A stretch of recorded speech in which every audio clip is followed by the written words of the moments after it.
Привіт, малята! Сьогодні ми з вами поговоримо про вулкани та землетруси. Гірські породи під земною корою розпечені так сильно, що вони перебувають у рідкому стані. Ця розпечена маса сильно тисне на брили, з яких складається земна кора. Іноді від поштовхів у корі утворюються тріщини.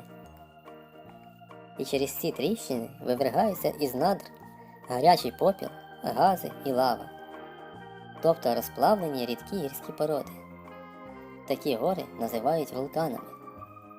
Гази і розпечена лава залягають дуже глибоко під землею і вириваються на поверхню лише через тріщини та розлами в земній корі. Чашоподібне заглиблення на вершині вулкана називають кратером. Коли кратер згаслого вулкана наповнюється дощовою водою, виникає озеро. На суходолі, тобто на земній поверхні, налічується близько 500 діючих вулканів, а на дні морів і океанів їх іще більше. А от цікаво, чи живуть люди на вулканах? Жити на вулканах або біля його підніжжя дуже небезпечно. Проте люди, найчастіше фермери, усе-таки живуть на схилах вулканів. Попіл вулканів удобрює ґрунт, тому там збирають багаті врожаї. Проте варто пам'ятати, що виверження вулкану може статися будь-якої миті.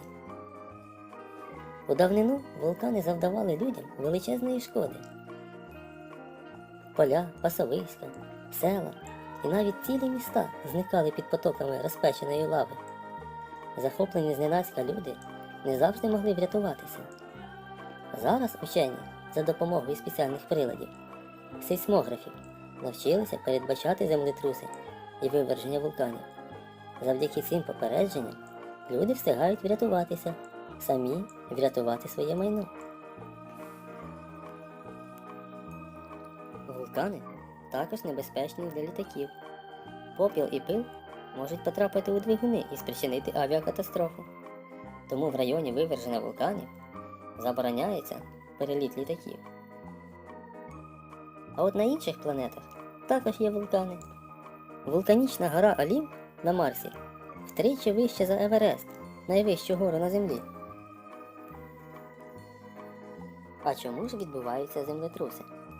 Земна кора складається з гігантських блоків твердих гірських порід, які повільно дрейфують по розжарених рідких породах, що залягають нижче. Іноді ці плити зіштовхуються. Тоді земля починає трястися. Саме так і відбуваються землетруси.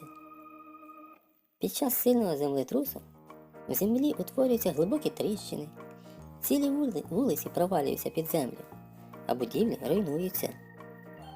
Під час землетрусу небезпечно перебувати в будинку, бо він може впасти і завалити тебе уламками. Однак ти можеш врятуватися, залізти під стіл або стати у дверному прорізі. Науковці, що вивчають землетруси, називають сейсмологами.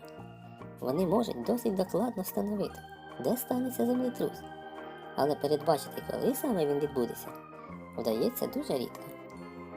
Люди намагаються спроектувати будинки, які б не руйнувалися під час землетрусів. Останні моделі таких будинків мають форму піраміди або конуса. Тварини передчувають наближення землетрусу значно раніше, ніж люди. Собаки виють, змії виповзають зі схованок, а кури несамовито бігають по подвір'ю. Стародавні китайці вважали, що земля тримається на плечах гігантського бика, а землетруси відбуваються, коли бик перекочує землю з лопатки на лопатку. Ось так, дітки, ми сьогодні розібралися, що таке вулкани і що таке землетруси. Наступного разу у нас буде ще щось цікаве. До побачення. До нових зустрічей.